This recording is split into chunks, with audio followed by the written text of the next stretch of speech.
Before I start my speech on the topic Hafiz Millat, I request all of you to recite Durood Salam on the best of creation, the first to be created and the last to be sent, the seal of prophethood, our beloved and beloved of Allah, our messenger and the messenger of Allah, Sayyidina Muhammad Rasulullah sallallahu alayhi wa sallam. So please recite on him Durood Salam loudly. Allahumma salli ala Sayyidina Maulana Muhammad wa sallim sallu alayhi salatu wa salam alayka ya Rasulullah sallallahu alayhi wa sallam.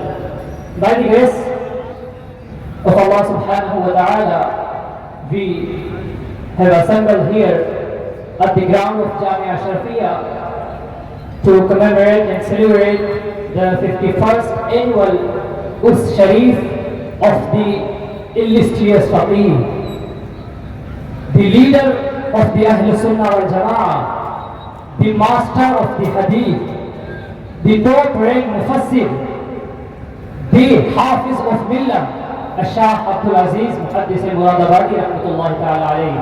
Hafiz al-Millah was famously known, Shah Abdul Aziz was famously known as Hafiz al-Millah. But my dear audience, do you know why Hafiz al-Millah was famously called Hafiz al-Millah?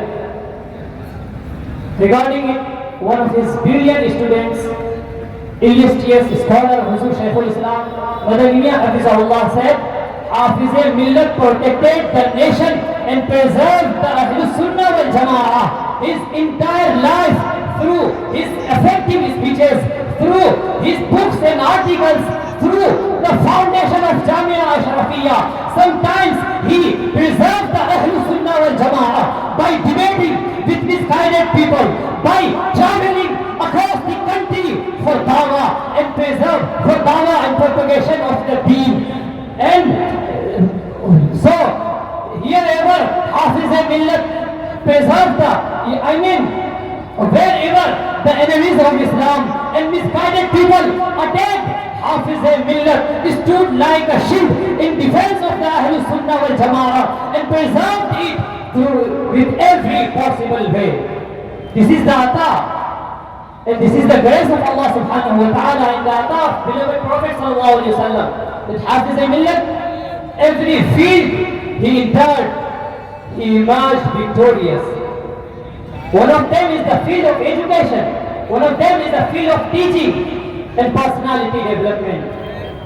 And Hafiz al-Millat, Allah subhanahu wa ta'ala had blessed him with such discerning eyes that he could recognize hidden qualities within stone and bring them into his academy of knowledge and polish them until they became shining diamonds. Entire world had Hafiz al-Millat trained and prepared a team of scholars, researchers, debaters, authors who preserved the Aqidah of Ahlus Sunnah wal Jama'ah and served the deen in India, across the globe.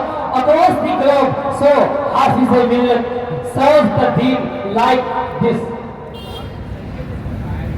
Regarding to addition to being Hafiz al-Millat, teacher, he authored so many books. It is surprising that Hafiz al-Millat was constantly engaged in teaching and raising funds for Jamia Ashrafiyya in educational works. He also had to travel, but by the grace of Allah subhanahu wa ta'ala, he authored approximately 8 important books which will continue guide the Ummah until the day of judgment. After performing these services, Hafiz al-Millat